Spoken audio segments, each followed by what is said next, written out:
Salam dan bahagia. Perkenalkan, saya Enggar Jati Wahyu Nurhadi akan menjelaskan tentang penerapan ajaran Neng Ning Nung Nang sebagai seorang usahawan. Neng Ning Nung Nang merupakan ajaran dari Ki Hajar Dewantara. Beliau lahir di Pakualaman, Yogyakarta 2 Mei 1989 dengan nama lengkap Raden Mas Suwardi Suryaningrat. Beliau berasal dari lingkungan keluarga keraton Yogyakarta. Suwardi kecil cukup beruntung berkesempatan menempuh pendidikan bersama dengan anak-anak bangsa Eropa di Sekolah Dasar Belanda Europische Lagere School atau ILS. Kemudian dirinya melanjutkan pendidikan ke Stovia, namun dirinya tidak bisa menamatkan pendidikan dokternya dikarenakan sakit. Saat usianya 40 tahun, Suwardi mengganti nama menjadi Ki Hajar Dewantara dan tidak lagi menggunakan gelar bangsawannya. Hal ini dilakukan agar bebas bersosialisasi dengan kalangan rakyat biasa. Ki Hajar Dewantara bertekad untuk membebaskan rakyat Indonesia dari kebodohan untuk mewujudkan Indonesia yang merdeka. Pada tanggal 3 Juli 1922, beliau mendirikan Perguruan Nasional Taman Siswa. Perguruan ini bertujuan menanamkan rasa kebangsaan mencintai tanah air untuk berjuang memperoleh kemerdekaan. Ada 4 ajaran beliau yang bisa dikaitkan dengan masa sekarang, yaitu Neng Ning Nung Nang. Ajaran ini sangat cocok untuk seseorang yang sedang menjalani kehidupan produktif dan sedang memperjuangkan sesuatu. Yang pertama adalah Neng. Berasal dari kata meneng yang artinya diam. Apapun yang terjadi dalam hidup kita, semestinya kita tetap diam, tidak banyak mengeluh dan menjalani dengan ikhlas, karena sesungguhnya Sang Pencipta telah memperhitungkannya. Jadi tak ada gunanya untuk kita resah dan gelisah. Tetap tenang, diam, tidak mudah terpancing emosi, dan tidak usah panik.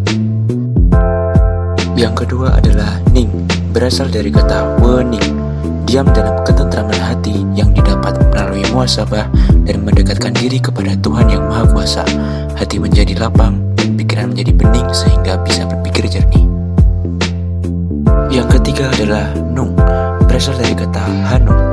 Kata ini memiliki makna keterbukaan jiwa atau sikap yang legawa, sehingga bisa menjadi kritik dan saran.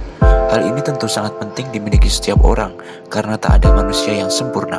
Kebesaran hati bahwa di atas langit masih ada langit, sehingga akan lebih bisa menerima kelebihan orang lain dan menjadikan diri kita tidak tinggi hati. Yang terakhir adalah Nang. Berasal dari kata menang. Setelah melalui rangkaian proses Neng, Ning, dan Nung, maka pada akhirnya kita akan mencapai kemenangan.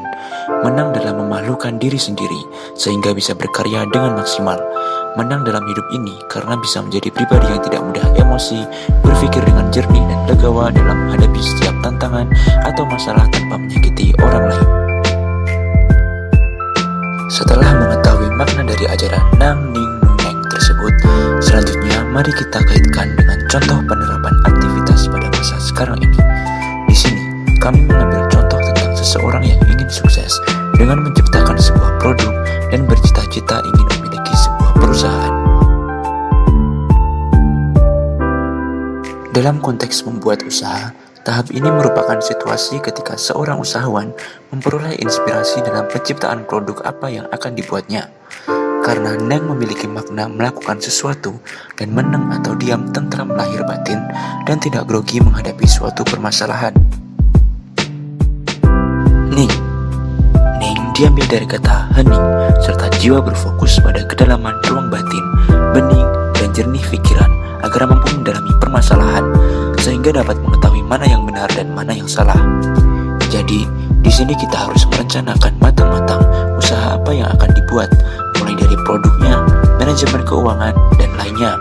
Pertimbangkan juga tentang masalah apa yang akan dihadapi dan bagaimana cara penyelesaiannya. Hal itu digunakan supaya kita lebih siap lagi dalam mendirikan usaha. Nung. Nung diambil dari kata kesinungan, dipilih dan terpilih, hanung dan hanung, yaitu memperoleh anugerah untuk memilih, mengerti, dan fokus melaksanakan dengan kuat sentosa lahir dan batin untuk meraih cita-cita.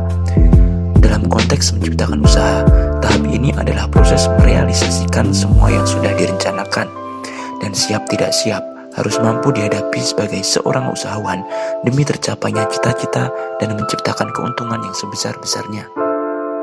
Nang. Dalam tahapan terakhir ini, merupakan proses kita menikmati hasil dari usaha kita jika sudah memperoleh keuntungan. Namun, jika tidak memperoleh keuntungan, kita juga bisa memperoleh pembelajaran dari hasil kegagalan tersebut dan bisa diterapkan untuk kegiatan usaha selanjutnya. Seperti itulah penerapan Nam Ning Nung Neng untuk seorang usahawan. Pada dasarnya, ajaran ini sangat bermanfaat sekali, tidak hanya untuk seorang usahawan, namun bisa bermanfaat untuk semua orang yang sedang menjalani masa produktif dan sedang memperjuangkan sesuatu. Sekian materi tentang Nam Ning